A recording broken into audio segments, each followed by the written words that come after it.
Je voudrais aujourd'hui évoquer trois attitudes qui concernent peut-être notre chemin de vie chrétienne.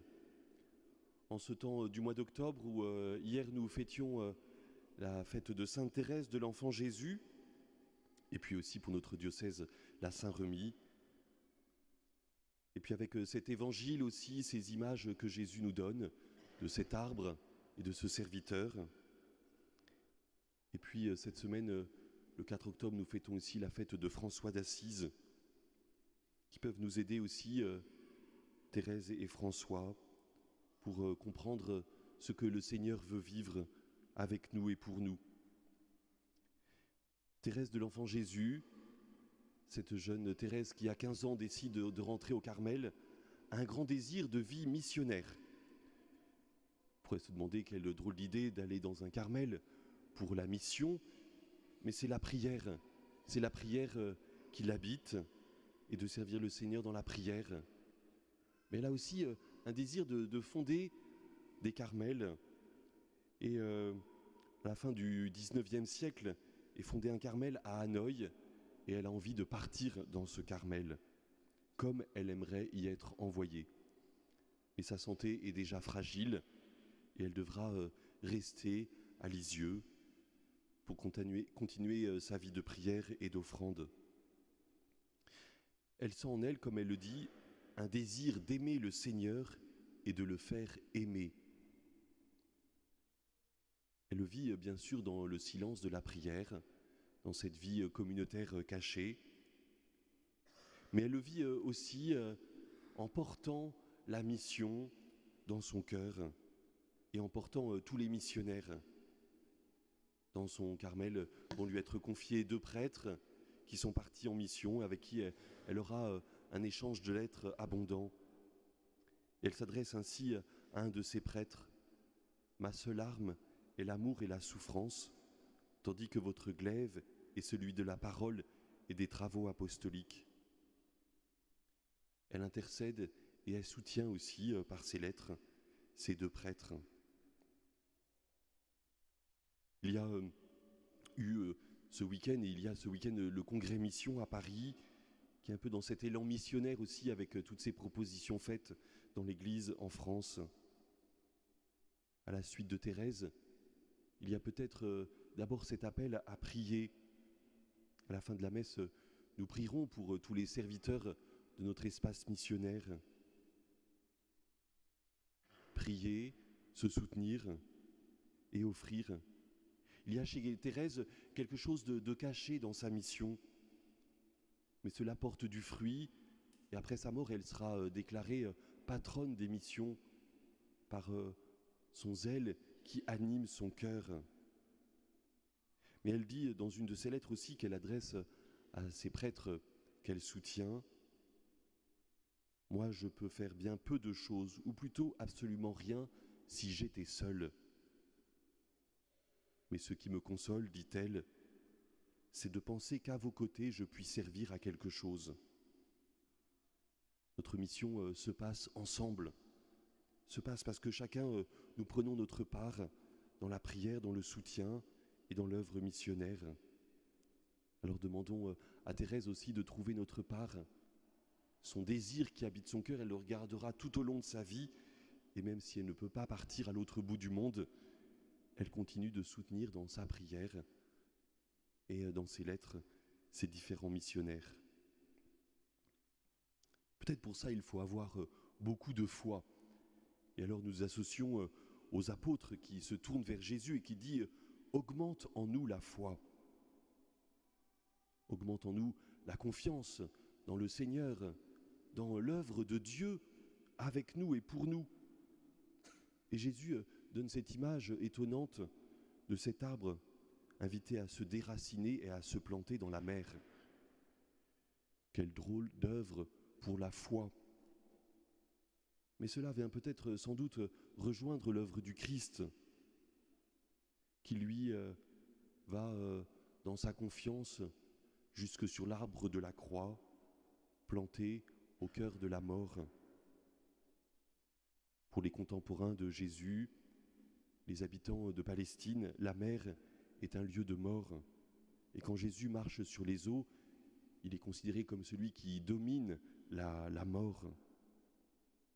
Et quand il prend cette image de la mer et de cet arbre qui se plante dans la mer, c'est parce que la croix vient se planter dans la mort. Le Christ passe par la mort. Est-ce là notre objet de foi ?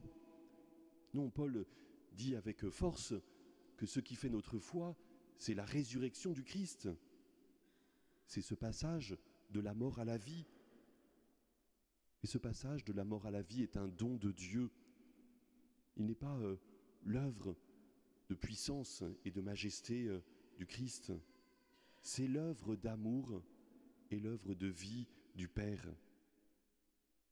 Quand Jésus donne cette image, sans doute nous invite-t-il à contempler la croix et à ancrer notre foi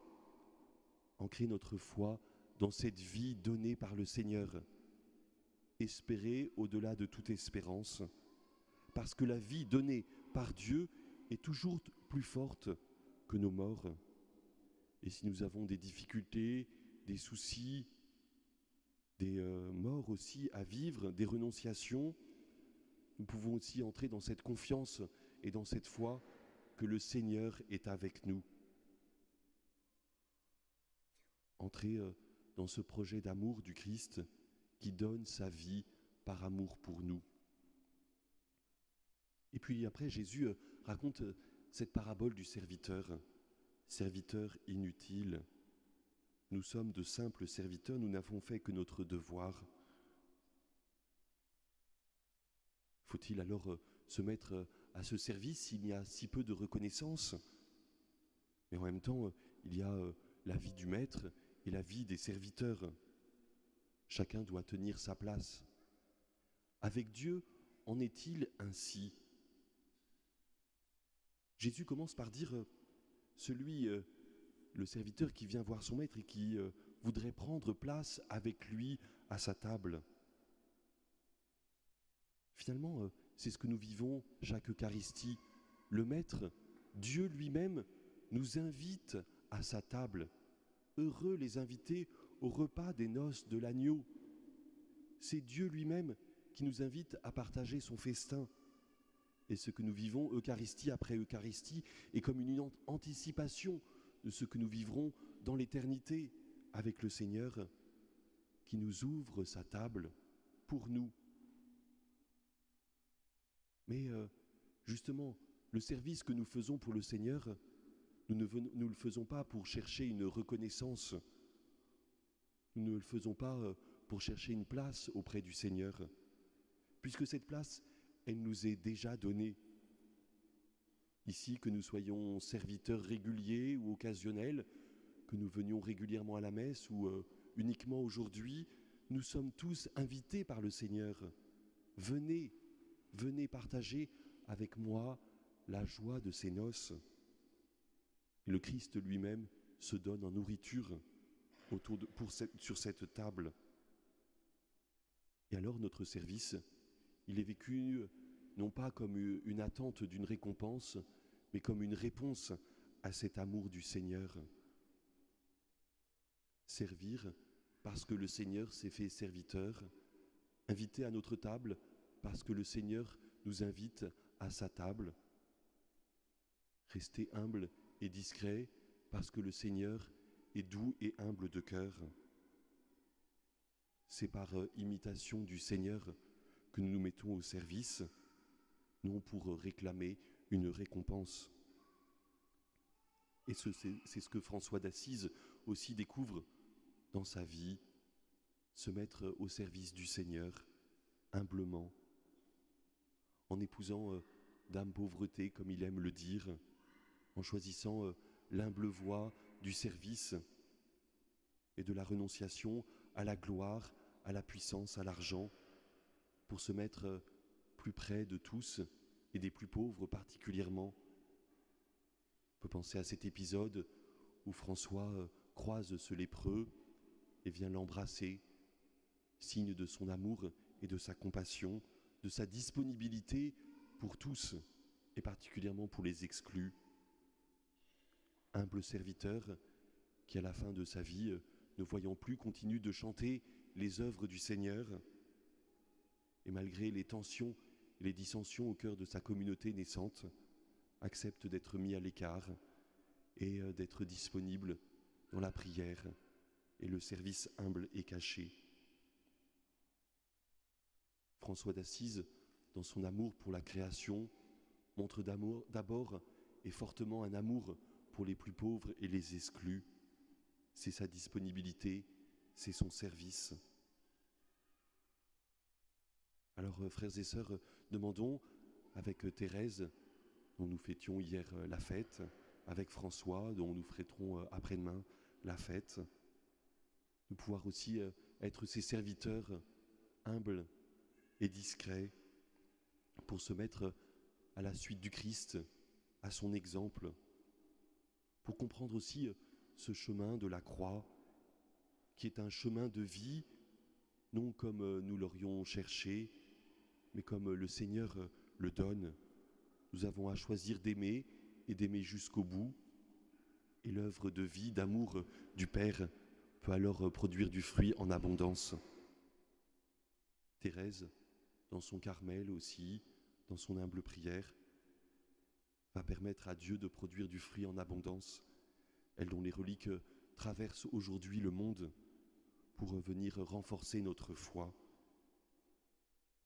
Seigneur, aide-nous à être des serviteurs dans l'humilité et la disponibilité, parce que Seigneur, c'est toi qui nous aimes le premier, qui nous invite à ta table, aujourd'hui et toujours.